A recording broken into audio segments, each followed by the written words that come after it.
everybody, it's Megan from MeganKCGuitar.com. Long time no see. I have not made a video for a shamefully long time. I'm just going to go ahead and blame my kids and the summertime, and the fact that I never have a moment's peace has nothing to do with my laziness or motivation. Okay, think what you will. But anyway, this song is starting to be kind of an oldie but goodie, but it's one that I constantly refer my new students to because it's got a few basic chords. Obviously, it's Only Exception by Paramore.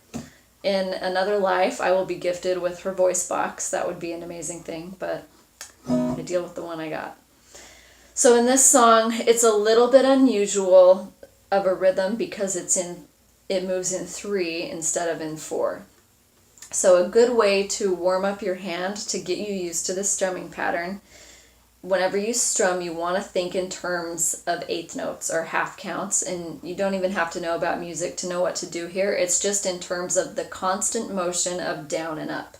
So you can think 1, 2, 3, 4, 5, 6, 1, 2, 3, 4, 5, 6, 1, 2, 3, 4, 5, 6. If you're used to counting the regular way, it's 1 and 2 and 3 and 1 and 2 and 3 and down, up, down, up, down,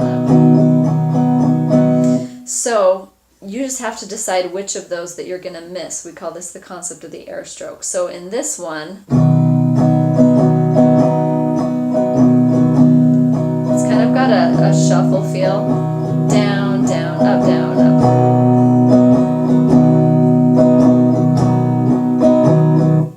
So after that first down, you're going to miss your upstroke. So it's 1, 2, and 3, and 1, 2, and 3, and 4. The interesting thing about the way this is played, you do have your down, down, up, down, up, down, down, up, down, up, but they make that second downbeat really soft. So I'm using the G chord here. You can play it with 1, 2, and 3, or with 2, 3, and 4. In this case, I think I prefer 2, 3, 4.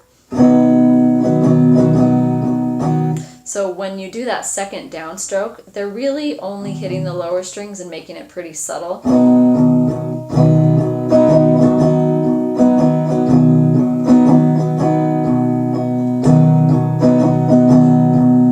I even sometimes teach people to just skip that second beat entirely and go down, air, up, down, air, up, down, up.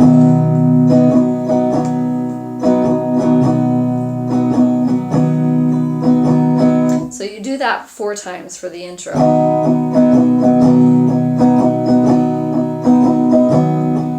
And then you move to the D minor chord.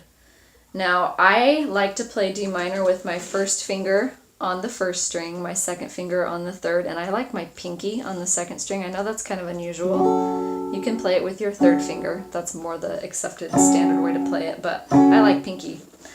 And if you're playing it in the same key as Paramore, I forgot to say you want to be on capo 4. So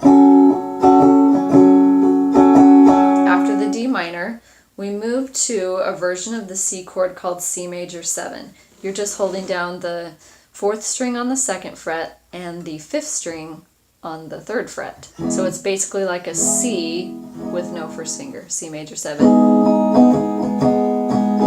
And then if you're on your 2nd and 3rd finger, you can walk those fingers down to the 6th string and 5th string to get back to your G chord. So here is the intro for you. Down, up, down, up, down, up, down, up, D minor, twice, C major 7. 2 times in the intro.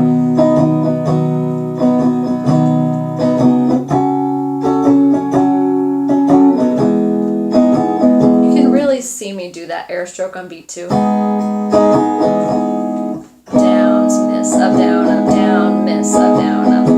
The reason that you don't just stop at the bottom of the chord is it throws off your internal rhythm. You just want to have your right hand be like a ticking clock. Or a metronome. And then we go into the verse, and it follows the same pattern. 4 of G, 2 of D minor. I'm slowing it down for you here.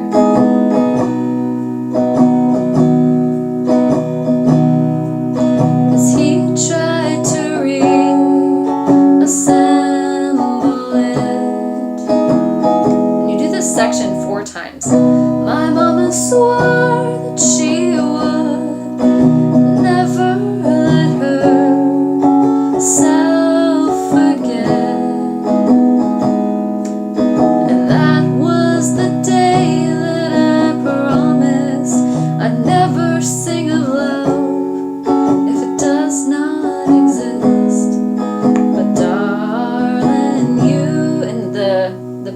for the chorus is the same as the verse. You've got four passages of 3 on the G. You are 2, 3, 3, 2, 3, 4. Only exception, exact same strumming pattern. D minor twice. R, the only exception. And you do it twice. So it follows a pretty simple pattern.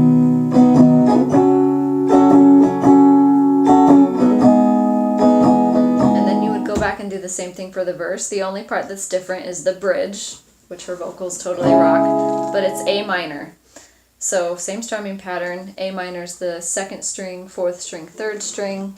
I've got a tight grip on reality, but I can't sing this without vocal warm-ups. Let go of what's in front of me. Back to G. And here you use D major instead of D minor. So the difference there is you're on the 3rd string and the 1st string on the 2nd fret, and then you're on D with your 3rd finger on the 2nd string. And remember, when you're playing D chords, you don't want to be strumming the 6th or the 5th string. It's just 4, 3, 2, 1. Can't let go of what's in front of me. Here, D. I know you're leaving in the morning when you wake up. 4 measures of A minor. Give me proof. Something. It's not a dream. So G. The proof it's not a dream. Oh, oh, and then you go back to your C major 7. Sometimes I resolve that to a regular C. And then you go back to the verse. You are the only exception. So the hardest part about this is obviously mastering your chord changes. And whenever you're practicing chord changes, I highly recommend getting rid of the right hand so you can focus in on one thing. You should be doing those movements from G to D minor 50 times at least, just to really train the muscles in your hand. Because when you do chord changes, it's muscle memory. And you need to move from the beginner phase of putting down one finger at a time to be able to move with uniformity with your fingers. And that just takes repetition. But if you're constantly repeating doing it poorly, that's obviously not going to help you. You want to practice putting down all your fingers at once. Take it away, put it back. Take it away, put it back. And chords are always going to be in relationship to each other. So practicing one chord moving to the next is the best way that you could do that. And obviously in the context of a song, it makes it more fun. So hopefully this video was helpful. Thank you so much to everyone who's subscribed to my channel or checked out my website. I do have the PDF to this available for you to look at or practice along with. And you can also look into things that I have going on locally here. And obviously, the more people that subscribe, the more likely I am to be making more videos in the future. So thank you for subscribing. Peace out.